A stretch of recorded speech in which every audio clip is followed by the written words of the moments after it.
Un tunisino quarantenne irregolare è stato arrestato e condannato per direttissima a 1 anno e 4 mesi dopo una rapina ai danni di un turista americano avvenuta in campo Santa Margherita nella notte tra sabato e domenica. Il nordafricano ha strappato una collanina d'oro al turista che ha reagito. Ne è nata una colluttazione interrotta dall'arrivo dei carabinieri che hanno stretto le manette ai polsi del malvivente. Oltre 1100 adesioni a San Donà di Piave per il controllo di vicinato e in pochi mesi sono stati una trentina i casi sventati che avrebbero potuto tradursi in reati. I dati sono stati resi noti dall'assessore alla sicurezza Luigi Trevisiol.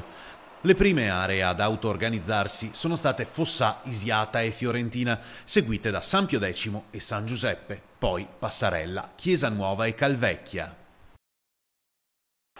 Dopo una serie di appostamenti all'interno di un punto di pronto soccorso estivo in zona Pineta, la polizia locale di Jesolo ha scoperto un magazzino con oltre 130 pezzi di merce contraffatta utilizzato dagli abusivi per prelevare i prodotti da vendere ai turisti.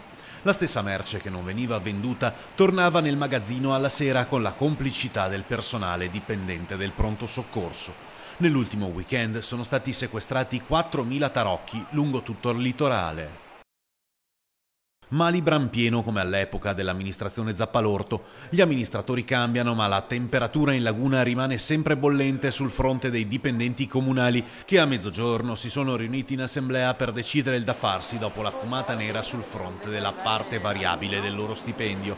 Il sindaco Brugnaro ha infatti fatto presente che i 7 milioni di euro circa arrivati con il decreto enti locali del governo non potranno essere utilizzati per rimpolpare il fondo indennità dei dipendenti. In cantiere quindi una manifestazione per il 25 e una presenza massiccia alla seduta del Parlamentino Comunale il 30.